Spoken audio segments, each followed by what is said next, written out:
ভিতরে আল্লাহ রাব্বুল আলামিন একটা সংখ্যা দিয়েছেন, যে সংখ্যার নাম হচ্ছে 19। সংখ্যার নাম কি? 19 সংখ্যা। এই 19 সংখ্যার রহস্যময় জালের মধ্যে এই গোটা কোরআনকে আল্লাহ রাব্বুল আলামিন আবদ্ধ করে রেখেছেন। সূরা মুদ্দাসসির 30 আয়াতের মধ্যে আল্লাহ তাআলা বলেন আলাইহা তিসআতা আশার, অর্থাৎ 19 সংখ্যা দিয়ে গোটা কোরআনকে আল্লাহ রাব্বুল আলামিন আবদ্ধ করে রেখেছেন। তার মানে হলো দেখুন কিভাবে 19 সংখ্যা দ্বারা গোটা কোরআনকে আল্লাহ সুবহানাহু ওয়া তাআলা দিয়েছেন, আবদ্ধ করে দিয়েছেন। কোন মানুষ যদি এই কোরআনের মধ্যে একটা ভুল তথ্য ঢোকায়, একটা যে অথবা জবর অথবা পেশ, একটা অক্ষর যদি কোরআনের মধ্যে ভুল ঢোকাতে চায়, তাদের পক্ষে কখনোই তাদের পক্ষে সম্ভব হবে না। কিভাবে হবে না? এবার দেখুন আল্লাহ রাব্বুল আলামিন কিভাবে এই কোরআনের মধ্যে ভুল ঢুকালে কিভাবে বের করবেন, কিভাবে ধরা খেয়ে যাবে। আল্লাহ সুবহানাহু ওয়া তাআলা 19 সংখ্যা দিয়ে বিভাজ্য গোটা কোরআনকে 19 সংখ্যা দিয়ে বিভাজ্য করেছেন। যেমন কোরআনের মধ্যে আছে বিসমিল্লাহির রহমানির রহিম। আল্লাহ রাব্বুল আলামিন কোরআনের মধ্যে বিসমিল্লাহির রহমানির রহিম দিয়েছেন। এই বিসমিল্লাহর মধ্যে 19 সংখ্যা, বলুন সুবহানাল্লাহ। এই বিসমিল্লাহর মধ্যে 19টা সংখ্যা। আবার দেখুন কোরআনের ভিতরে 114 সূরা দিয়েছেন, অর্থাৎ 114 19 সংখ্যা দ্বারা বিভাজ্য। সুবহানাল্লাহ। ভাগ এমন একটা জিনিস, একটা অক্ষর বাড়লো ভাগ মিলবে না, আর একটা কমলেও কি মিলবে না। ভাগ এরকম একটা জিনিস আল্লাহ রাব্বুল আলামিন গোটা কোরআনকে 19 সংখ্যা দিয়ে বিভাজ্য করে দিয়েছেন। 114 সূরা, এই 114 সূরাকে 19 সংখ্যা দ্বারা বিভাজ্য হয়। আবার আল্লাহ রাব্বুল আলামিন প্রত্যেকটা সূরার শুরুতে দিয়েছে বিসমিল্লাহির রহমানির রহিম, আর একটা সূরার শুরুতে বিসমিল্লাহ দেয় নাই। তাহলে 114 সূরা, তার ভিতরে একটা সূরার ভিতরে বিসমিল্লাহ দেয় নাই, তাহলে বিসমিল্লাহর সংখ্যা হলো 113।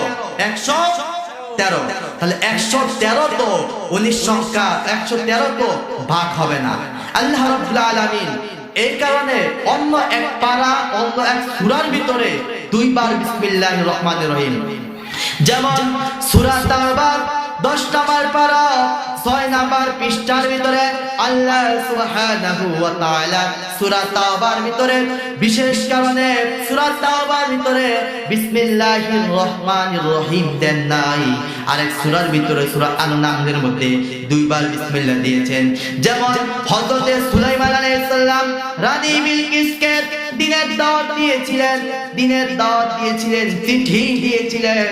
সেই চিঠির শুরুতে লেখা ছিল বিসমিল্লাহির রহমানির রহিম।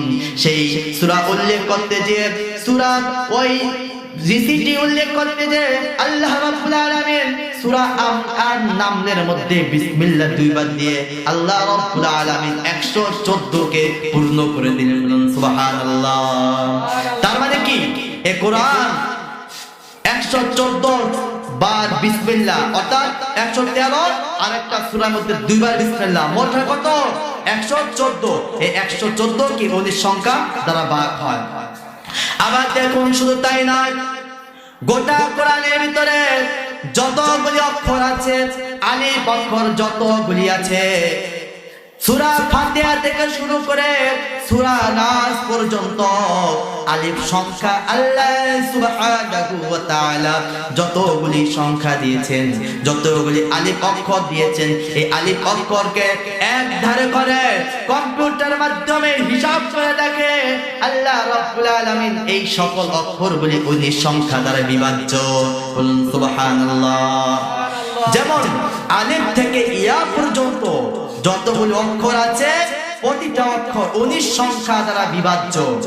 এবার দেখুন কোরআনের ভিতরে হালাল নামক আয়াত যতগুলি আছে, সেই হালাল নামক আয়াত হিসাব করে দেখা গেল সেই হালাল নামক আয়াত এক ধারে করে আমরা হিসাব করে যখন কম্পিউটারের মধ্যে দেখলো, তখন দেখলো এই হালালের আয়াত যতগুলি আছে তাও 19 সংখ্যা দ্বারা বিভাজ্য। হারাম নামক আয়াত, যে হারাম নামক আয়াত, সে হারাম নামক আয়াত 19 সংখ্যা দ্বারা বিভাজ্য। আল্লাহ রাব্বুল আলামিন 19 সংখ্যা দিয়ে গোটা কোরআনকে বিভাজ্য করে দিয়েছেন।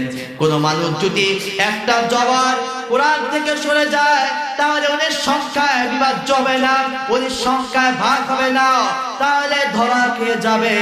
একটা অক্ষর যদি সরায় নেয় তাহলেও কিন্তু ধরা খেয়ে যাবে। আল্লাহ রাব্বুল আলামিন গোটা কোরআনকে 19 সংখ্যা দ্বারা ভাগ করে দিয়েছেন। বলুন সুবহানাল্লাহ।